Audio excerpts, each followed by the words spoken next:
அஸ்ஸலாமு அலைக்கும். இங்கே பாருங்கள், இன்றைக்கி கேழ்வரகு கூழுக்கு நேற்று நான் மாவு கரைச்சி வச்சிட்டேன். இப்போது அது நல்லா புளிச்சு போச்சு. இது நல்லா இப்போ கிண்டி விடுவோம். அங்கே பக்கத்தில் கொஞ்சம் தண்ணி கொதிக்குது கூழுக்கு வச்சுறதுக்கு. இப்போ நீங்கள் இப்படி கிண்டி விட்டுட்டு அந்த கொதிக்கிற இதில் எடுத்து ஊற்றி கிண்டணும். கிண்டிக்கிட்டே இருக்கணும், இல்லைன்னா அடி பிடிச்சிரும், இது கெட்டி விழுந்துடும். பாருங்க, இப்படி கொதிக்கிற தண்ணியில் ஊற்றிடுங்க. ஊற்றிட்டு என்னை இப்படி கிண்டி விட்டுட்டே இருங்க. ஒரு 1/4 மணி நேரம் ஆகும். இப்போ கொதிக்க ஆரம்பிச்சிருச்சா, இப்போ கிண்டி விட்டுக்கிட்டே இருக்கணும், இல்லைன்னா அப்படியே பாருங்கள் கட்டி விழுந்துடும். நல்லா தீயை கம்மியாக வச்சுட்டு கிண்டி விடணும். இது உடம்புக்கு அவ்வளோ நல்லது.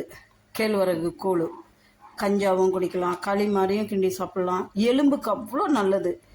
பிறந்த பிள்ளைக்கு 3 மாதம் கழிஞ்ச உடனே தாய்ப்பால் கொடுக்குறவங்களோ இல்லையோ கேழ்வரகு கஞ்சி தான் கொடுப்பாங்க. ஏன்னா அவ்வளோ சத்தான பொருள். பாருங்க, கூழ் ரெடி ஆயிடுச்சு. பார்த்தீங்களா, நல்லா வெந்து வந்துருச்சு. ஏன்னா கேழ்வரகு மாவு ஒரு 10 நிமிஷமாவது வேகணும், அப்போ தான் இதாக இருக்கும்.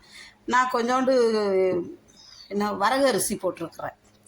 ஏன்னா அப்போ தான் கூழ் குடிக்கிறப்போ அந்த வாய்க்கு இந்த சாப்பாடு தெம்படுறப்போ அது ஒரு டேஸ்ட்டாக இருக்கும், நல்லாயிருக்கும். பாருங்கள், சூப்பராக இருக்கும். கூழ் ரெடி.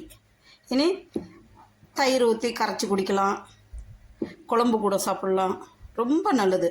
ஒரு வாட்டி கூழ் காய்ச்சணுமா 3 நாள் வச்சுக்கலாம், ஒன்றும் ஆகாது. புளிக்க தான் இது ருசி கொடுக்கும். ஆனால் அப்படியே வைக்கக்கூடாது. தயிரோ மோரோ இல்லைன்னா தண்ணியிலையோ எடுத்து ஊற்றி வைக்கணும். 2 நாளைக்கு ஒருக்கா தண்ணி மாற்றிக்கிட்டே இருக்கணும். கூழ் நல்லா வெந்து வரவும் அப்படியே மேலே கண்ணாடி மாதிரி மின்னும். பார்த்தீங்களா, கூழ் ரெடி ஆயிடுச்சு. இது அவ்வளோ நல்லது இந்த வெயில் காலத்துக்கு உடம்புக்கு. நீங்களும் இது மாதிரி செஞ்சு சாப்பிடுங்க, ஆரோக்கியமாக இருக்கும், உடம்புக்கு ரொம்ப நல்லது. தயிர் ஊற்றி குடிக்கலாம், ரொம்ப ரொம்ப நல்லது. இன்ஷா அல்லாஹ் யாரோ ஒரு ஆளாவது சாப்பிட்டாங்கன்னா எனக்கு மன திருப்தி ஆகிடும். 100 பேர்த்தில் ஒரு ஆளாவது சாப்பிடுவாங்கள்ல. இன்ஷா அல்லாஹ் உங்கள் உடம்பை நீங்கள் தான் பாதுகாக்கணும்.